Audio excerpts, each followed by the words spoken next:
आईपणाची किंमत. गावाच्या टोकाला असलेल्या जुन्या पण उबदार घरात माया राहत होती. तिचं आयुष्य साधं होतं, पण मन मात्र खूप मोठं. लग्नानंतर 2 वर्षांनी तिला आई होण्याचं सुख मिळालं. घरात सगळे आनंदात होते, पण त्या आनंदाच्या मागे एक न सांगितलेलं ओझं हळूहळू वाढत होतं. मायाची सासू शकुंतलाबाई पारंपरिक विचारांची होती. आमच्या काळात बाळंतीण असली तरी घरची कामं थांबत नाहीत, ती नेहमी सांगायची. मायाला सुरुवातीला वाटायचं सासू तिच्या भल्यासाठीच बोलते, पण बाळ झाल्यानंतरच्या काही दिवसातच तिला खरी परिस्थिती समजू लागली. बाळाचा जन्म झाला. गोड निरागस छोटं सोनं. सगळ्यांनी त्याचं नाव आरव ठेवलं. सुरुवातीचे काही दिवस मायाला आराम दिला गेला, पण ते दिवस फार काळ टिकले नाहीत. 10व्या दिवसापासूनच शकुंतलाबाईंनी सांगायला सुरुवात केली, माया, आता थोडं उठ बस करायला पाहिजे. घरातली कामं कोण करणार? माया अजूनही अशक्त होती. तिचं अंग दुखत होतं. रात्री झोप पूर्ण होत नव्हती. आरव वारंवार रात्री रडायचा. दूध पाजताना तिचे डोळे मिटत होते, तरीही ती उठून स्वयंपाकघरात जायची, भाजी चिरायची, भांडी घासायची. एकीकडे नवजात बाळ, दुसरीकडे घराची जबाबदारी. माया 2 टोकांवर ताणली जात होती आणि तिचा नवरा अमित ऑफिसमध्ये व्यस्त असायचा. त्याला परिस्थितीची जाणीव होती, पण तो आईच्या विरोधात बोलायला कचरायचा. ती आई आहे ना, तिला जास्त माहिती आहे, तो स्वतःलाच समजावून घ्यायचा. एका रात्री आरव खूप रडत होता. मायाला ताप होता. अंग शिणलं होतं. ती थरथरत बाळाला सांभाळत होती. शेवटी ती हॉलमध्ये आली आणि शांतपणे म्हणाली, आई, मला खूप अशक्त वाटतंय. थोडं मदत कराल का? शकुंतलाबाई थोड्या नाराजपणेच म्हणाल्या, अगं, आम्ही पण आई झालो होतो. एवढं काही होत नाही. बाईला सगळं सांभाळावंच लागतं. त्या शब्दांनी मायाच्या डोळ्यात पाणी आलं, पण तिने काहीच बोललं नाही. ती परत आपल्या खोलीत गेली. आरवला जवळ घेतलं आणि शांतपणे रडू लागली. दुसऱ्या दिवशी सकाळी मायाचा थकवा इतका वाढला की ती स्वयंपाकघरातच चक्कर येऊन पडली. आवाज ऐकून सगळे धावत आले. अमितही घाबरला. डॉक्टरांना बोलावलं गेलं. त्यांनी तपासणी करून गंभीर आवाजात सांगितलं, ही पोस्टपार्टम कमजोरी आहे. शरीराला पूर्ण विश्रांती हवी होती. जर याकडे दुर्लक्ष केलं तर मोठा धोका होऊ शकतो. त्या क्षणी सगळ्यांच्या चेहऱ्यावर भीती स्पष्ट दिसत होती. शकुंतलाबाई शांत झाल्या. त्यांना पहिल्यांदाच जाणवलं की त्यांनी किती मोठी चूक केली आहे. त्या दिवशी रात्री शकुंतलाबाई मायाच्या खोलीत आल्या. माया शांत झोपली होती, आरव तिच्या बाजूला. शकुंतलाबाईंनी तिच्या कपाळावर हात ठेवला आणि हळू आवाजात म्हणाल्या, माया, मला माफ कर, मी तुझं दुःख समजू शकले नाही. दुसऱ्या दिवसापासून घरात सगळं बदललं. शकुंतलाबाई स्वतः स्वयंपाक करू लागल्या. घरातली कामं त्यांनी सांभाळली. अमितही ऑफिसमधून वेळ काढून मायाला मदत करू लागला. मायाला पूर्ण विश्रांती मिळाली. हळूहळू तिचं आरोग्य सुधारू लागलं. एक दिवस माया गच्चीत बसली होती. सूर्यास्ताची वेळ होती. आरव तिच्या कुशीत झोपला होता. शकुंतलाबाई तिच्या बाजूला बसल्या होत्या आणि म्हणाल्या, आई होणं म्हणजे फक्त बाळाला जन्माला घालणं नाही, तर स्वतःला पुन्हा जन्म देणं असतं. मला हे उशिरा कळलं. माया हलकंसं हसली. आई, समजलं ना आता? तेच खूप आहे. त्या क्षणी त्यांच्या नात्यात एक नवीन ऊब निर्माण झाली. समजुतीची, प्रेमाची आणि आदराची. बाळंतीण स्त्री फक्त आई होत नाही. ती एक नव्या जीवनाची सुरुवात करते. तिच्या शरीराला, मनाला आणि भावनांना आधाराची गरज असते.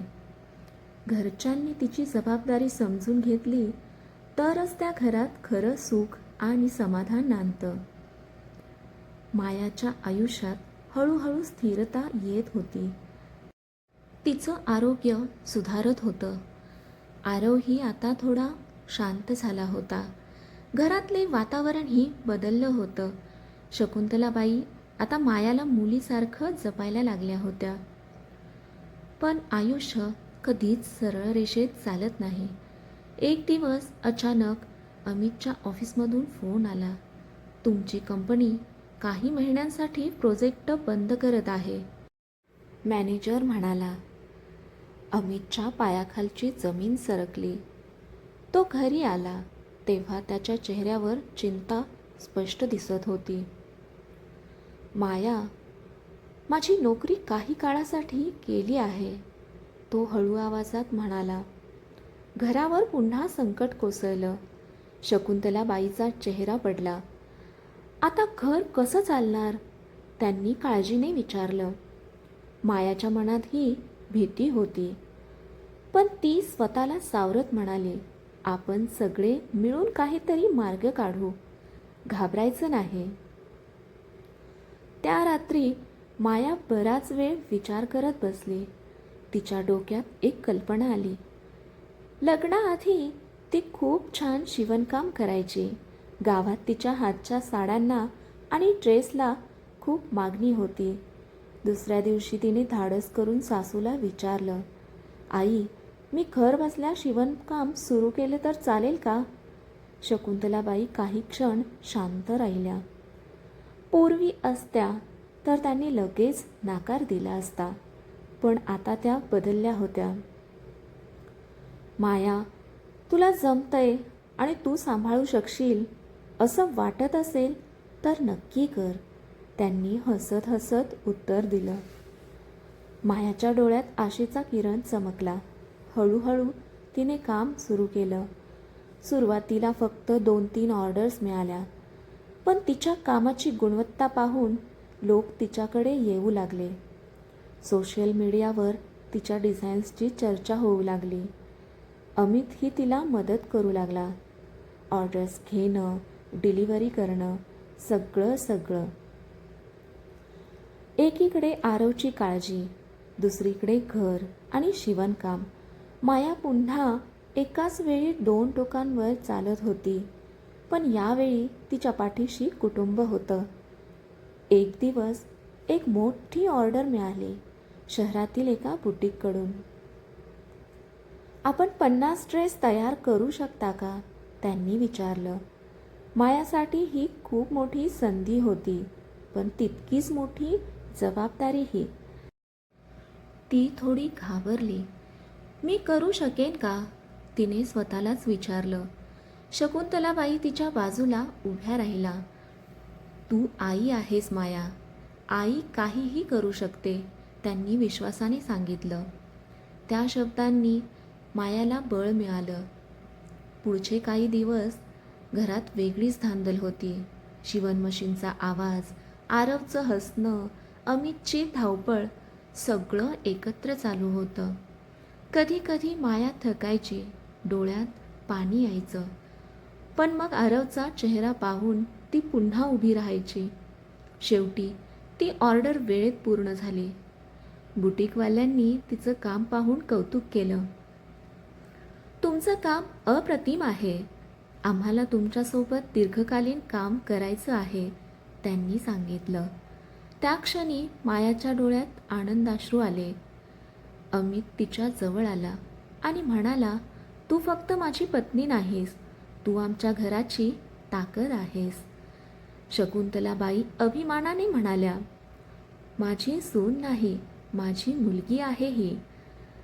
मायाने आरवला जवळ घेतलं. तिला जाणवलं, आई पण म्हणजे फक्त त्याग नाही, तर स्वतःची ओळख पुन्हा निर्माण करणं आहे. काही महिन्यांनी अमितला पुन्हा नोकरीची ऑफर आली, पण दुसऱ्या शहरात. आता प्रश्न होता, माया तिचं उभं केलेलं काम सोडून जाईल का, की स्वतःच्या स्वप्नांसाठी उभी राहील? तिने शांतपणे अमितकडे पाहिलं आणि म्हणाली, यावेळी निर्णय आपण दोघं मिळून घेऊ. पण माझं स्वप्नही तितकंच महत्त्वाचं आहे. अमित हसला. आता मला समजलं आहे माया, घर फक्त माझ्यावर नाही, आपल्या दोघांवर चालतं. आई असणं म्हणजे फक्त घर सांभाळणं नाही, तर स्वतःची ओळख टिकवणंही आहे. जेव्हा कुटुंब साथ देतं, तेव्हा एक बाई फक्त बाळंतीण राहत नाही, ती एक शक्ती बनते. घरात सगळं सुरळीत चालू होतं. पण आता एक मोठा निर्णय मायासमोर उभा होता. अमितला दुसऱ्या शहरात, पुण्यात मोठ्या पगाराची नोकरी मिळाली होती. ही संधी सोडणं म्हणजे आर्थिक स्थैर्यावर पाणी फिरवणं. पण स्वीकारणं म्हणजे मायाचं उभं केलेलं काम, तिची ओळख, तिचे स्वप्न सगळं मागे सोडणं. त्या रात्री तिघेही, माया, अमित आणि शकुंतलाबाई, हॉलमध्ये शांत बसले होते. अमित हळू आवाजात म्हणाला, माया, मला ही नोकरी हवी आहे, पण तुझं कामही तितकंच महत्त्वाचं आहे. मी तुला काहीही जबरदस्ती करणार नाही. माया काही क्षण काहीच बोलली नाही. तिच्या डोळ्यांसमोर सगळं फिरत होतं. तिची सुरुवातीची झुंज, आजारपण, अश्रू आणि नंतर उभं राहिलेलं तिचं स्वतःचं जग.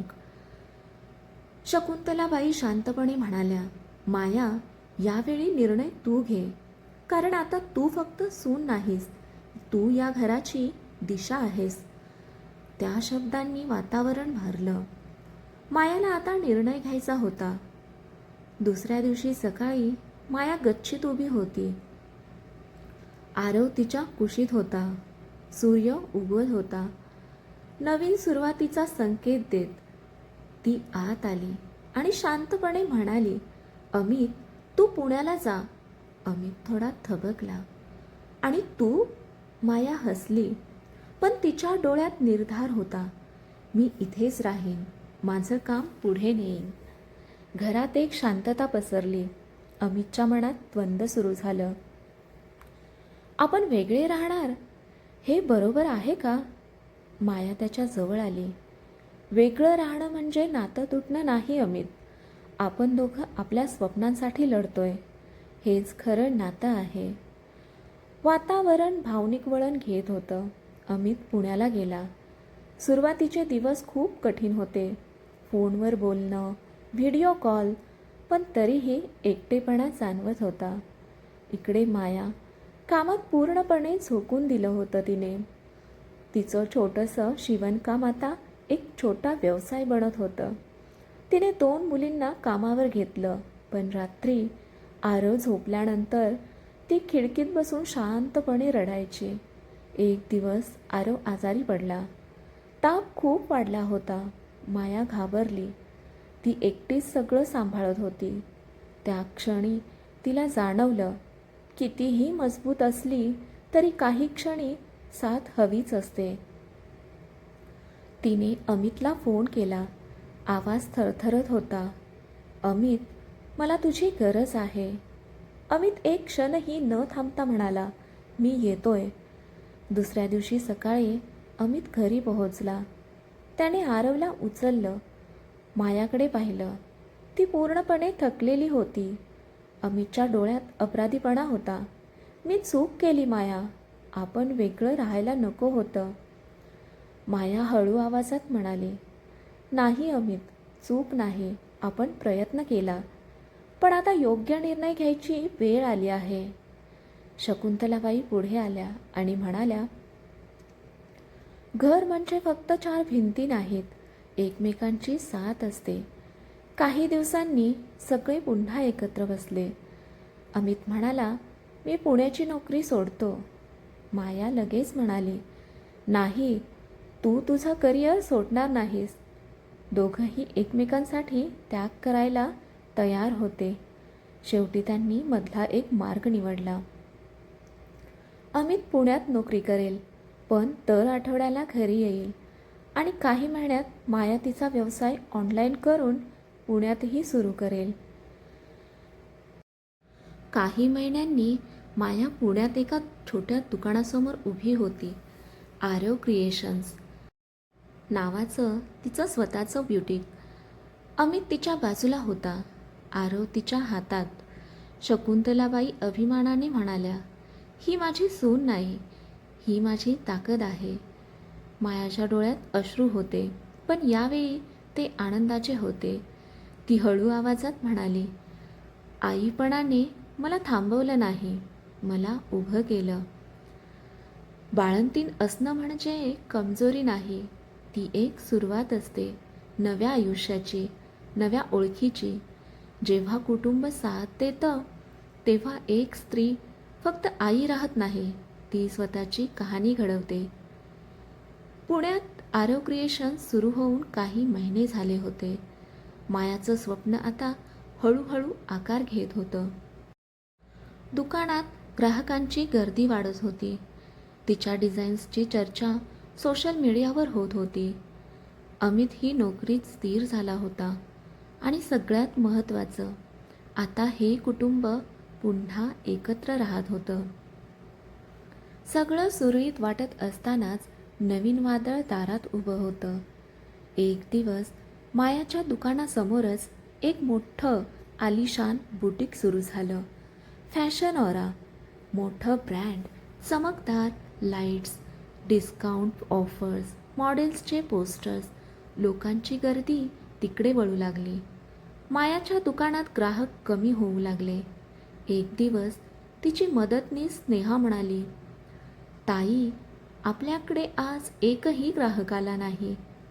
त्या शब्दांनी मायाचं मन खिन्न झालं. रात्री ती शांत बसली होती. अमितने विचारलं, काय झालं माया? ती हळू आवाजात म्हणाली, मी पुन्हा हरते का? स्वतःवरचा विश्वास डगमगतो. पुढचे काही दिवस खूप कठीण गेले. ऑर्डर्स कमी, खर्च वाढत होता. शकुंतलाबाई मायाकडे पाहत होत्या. त्यांना पुन्हा तीच जुनी माया दिसत होती, थकलेली, गोंधळलेली. पण यावेळी त्यांनी शांत बसणं निवडलं नाही. त्या मायाजवळ आल्या आणि म्हणाल्या, माया, मोठं झाड उभं राहतं तेव्हा त्याला वारा जास्त लागतो. तू घाबरलीस तर झाड कोसळेल, पण तू उभी राहिलीस तर मुळे अजून घट्ट होतील. मायाने मोठा निर्णय घेतला.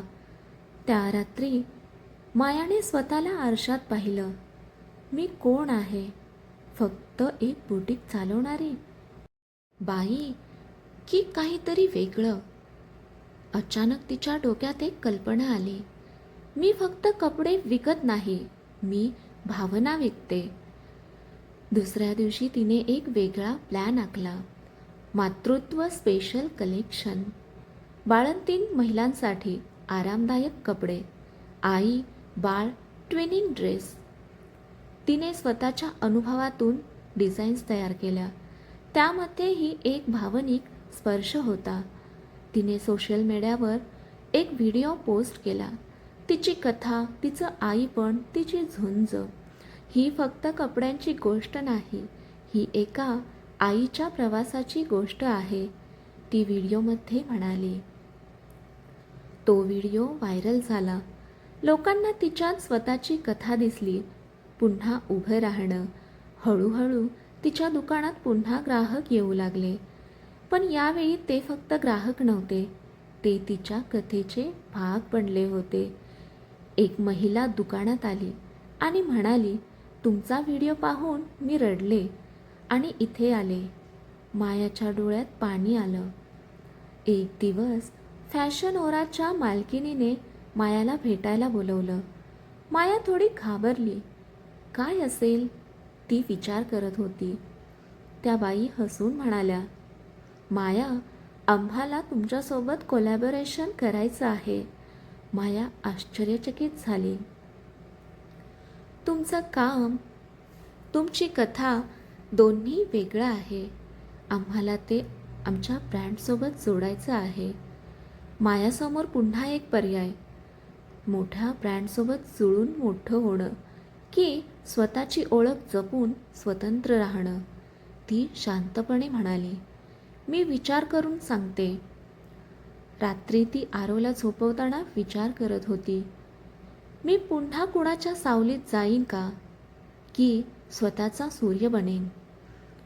आईपणाने तिला कमजोर केलं नाही, तेच तिचं सर्वात मोठं बळ बनलं. पण आता खरी परीक्षा होती, यशात स्वतःला हरवायचं की स्वतःला जपायचं. रात्र गडद झाली होती, पण मायाच्या मनात विचारांचा वादळ उसळत होतं. फॅशन ओरासोबत कोलॅबोरेशन, मोठं नाव, मोठं मार्केट, मोठं यश. पण दुसऱ्या बाजूला तिची स्वतःची ओळख, तिचं स्वप्न, तिचं आरव क्रिएशन्स. ती आरवच्या शेजारी बसली होती. त्याच्या निरागस चेहऱ्याकडे पाहत ती स्वतःलाच विचारत होती, मी त्याला काय शिकवणार? मोठं होण्यासाठी स्वतःला हरवायचं की स्वतः राहून जिंकायचं? आणि तो निर्णयाचा दिवस आला. दुसऱ्या दिवशी माया फॅशन ओराच्या ऑफिसमध्ये पोहोचली. ती आत्मविश्वासाने म्हणाली, तुमचा प्रस्ताव खूप मोठा आहे, पण मला एक गोष्ट स्पष्ट सांगायची आहे. मालकिनीने हसून विचारलं, काय? माया निर्धाराने म्हणाली, मी कोलॅबोरेशन करायला तयार आहे, पण माझी ओळख बदलणार नाही. आरव क्रिएशन्स, हे नाव, माझं काम, हे सगळं जसंच्या तसं राहील. थोडा वेळ शांतता पसरली. मालकिनीने तिच्याकडे पाहिलं आणि हसली. म्हणूनच तू खास आहेस माया.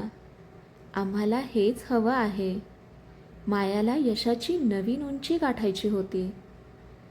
काही महिन्यातच आरव क्रिएशन्स एक छोटं बुटीक राहिलं नाही, तो एक ब्रँड बनला. तिचे डिझाईन्स मोठ्या शहरात विकले जाऊ लागले. सोशल मीडियावर लाखो फॉलोवर्स झाले. मातृत्व कलेक्शन तिची ओळख बनली. एक दिवस तिला एका मोठ्या फॅशन इव्हेंटमध्ये बोलावलं. स्टेजवर उभी राहून ती म्हणाली, मी डिझायनर नाही, मी एक आई आहे, जिने स्वतःच्या वेतनांमधून एक स्वप्न तयार केलं. सभागृहात टाळ्यांचा कडकडाट झाला. त्या रात्री घरी सगळे एकत्र बसले होते. अमित मायाकडे पाहत म्हणाला, तू आज जिथे आहेस ते फक्त तुझ्यामुळे आहे. शकुंतलाबाईंच्या डोळ्यात पाणी आलं. मी तुला कधी समजू शकले नाही, पण आज तुझा अभिमान वाटतो. माया त्यांच्या जवळ बसली आणि म्हणाली, आई, तुमच्या शिकवणीशिवाय मी इथवर पोहोचू शकले नसते. काही दिवसांनी मायाला एक मोठी ऑफर आली, परदेशात तिचा ब्रँड लॉन्च करण्याची.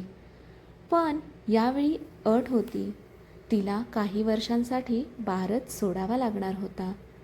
पुन्हा एकदा स्वप्न वर्सेस कुटुंब. ती गोंधळली नाही, कारण आता ती आधीसारखी नव्हती.